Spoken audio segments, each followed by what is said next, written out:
नमस्कार दोस्तों, आज की प्रवेशिका संस्कृत व्याकरण की कक्षा में हम पढ़ेंगे रामेण सिद्धि।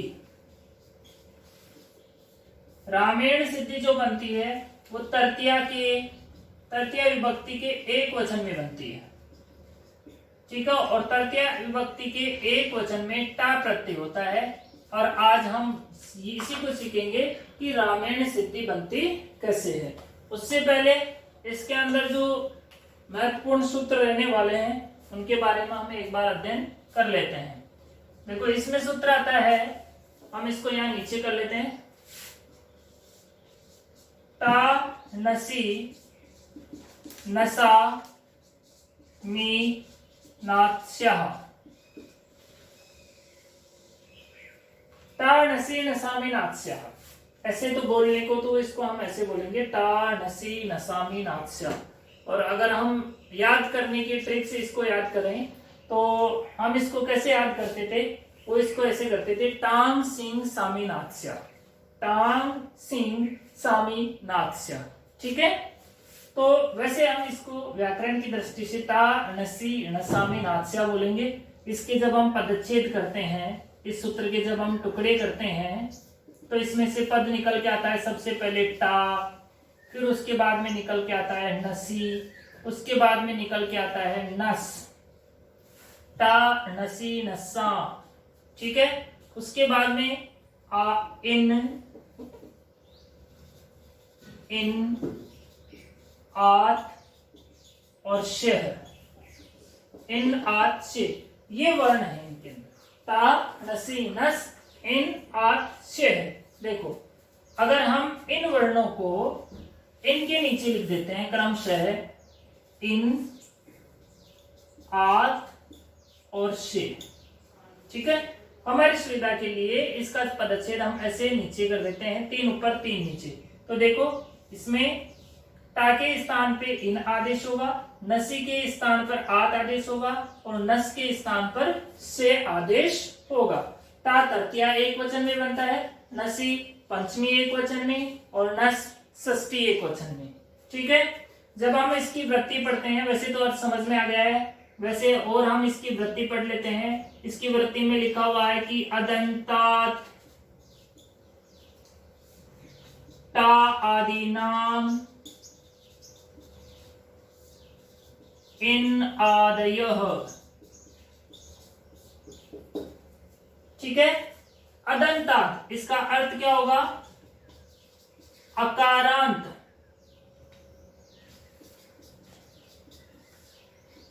ऐसे शब्द, अकारांत शब्द, ऐसे अकारांत शब्द, ऐसे शब्द जिनके अंत में ए हो, जैसे कि राम, राम शब्द के अंत में क्या है, ए, तो इसे हम बोलेंगे अकारांत शब्द। ठीक है, तो ऐसे अकारांत शब्द, जो अकारांत शब्दों में ता को इन, नसी को आत, नस को से आदेश होता है।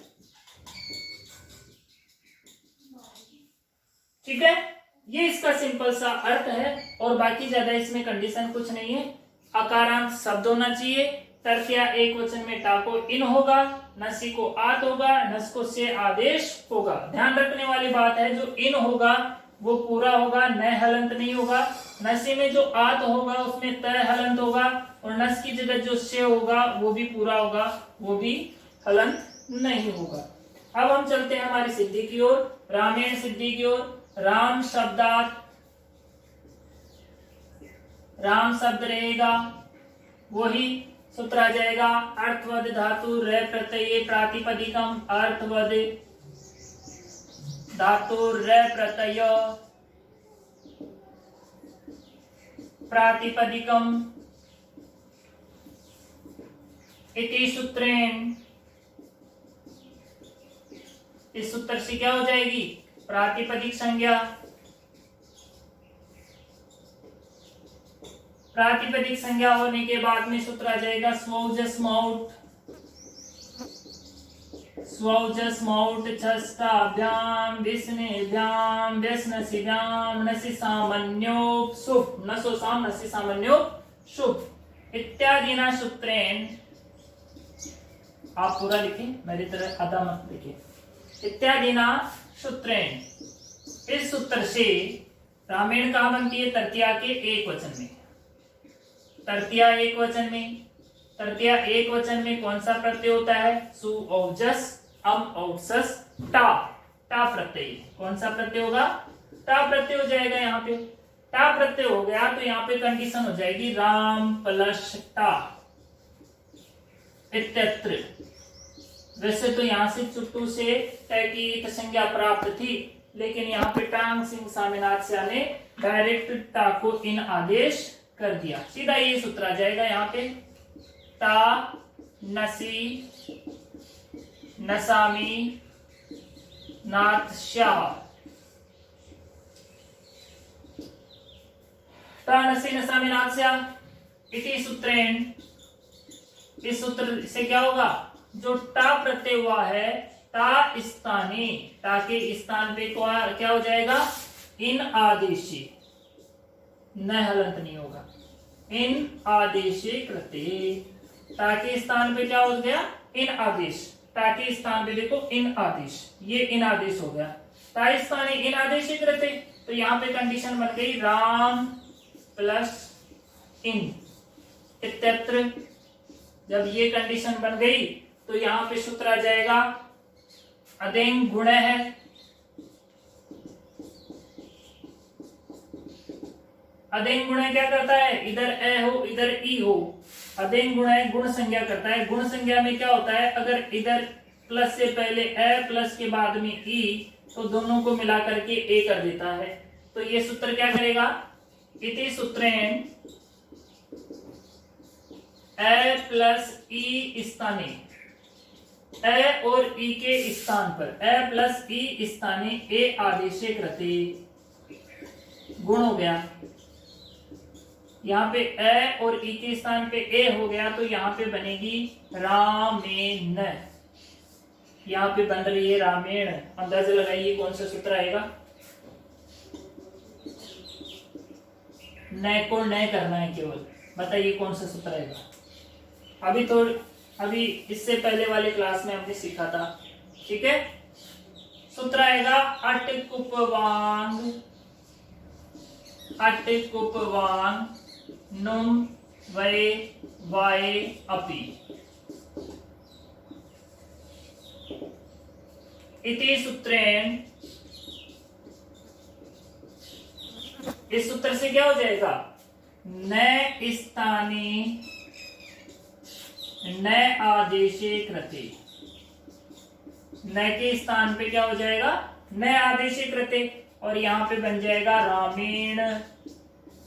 अब आपके कईयों के मन में ये आ रहा होगा कि भाई अटकुपवांग नुम वै वायपी का निषेध पदांत से जो सूत्र है वो करता है, जैसे उसने रामायण में किया था। रामायण में भी आया था ये सूत्र कि मैं इस न को न करूंगा, लेकिन पदांत से कहता है कि पद के अंत में अगर न होगा तो वहां पे आप न को न नहीं करोगे। यहाँ पे निषेध क्यों नहीं किया? क्योंकि यहाँ पे पद के अंत में न नहीं है, पद के अंत में तो अ है, न में जो मिला हुआ अ है, इसलिए पद के अंत में न नहीं है, अ है, इसलिए ये सूत्र यहाँ पे काम कर गया। इति रूपम सिद्धम, पदांत से की चली नहीं यहाँ पे तो इसी की चली अटकुपवांग नुम वै वायपी की, ठीक है। तो आज की क्लास में हमने सीखा रामेण सिद्धि बनाना, बहुत ही सरल है, एक ही सूत्र है, टानसी नसामिनात्स्या और अटकुपवांग नुम वै वायपी। टानसी नसामिनात्स्या में बहुत सरल है, टा को इन, नसी को आत, नस को से, कहाँ करता है? अकारांत शब्द होना चाहिए, ठीक है दोस्तों। तो आज की क्लास में हमने सीखा रामेण सिद्धि बनाना। अगर आपको ये क्लास आपके किसी न किसी रूप से आपके हित में हो तो आप लाइक कीजिए, शेयर कीजिए और सब्सक्राइब कीजिए। थैंक्स।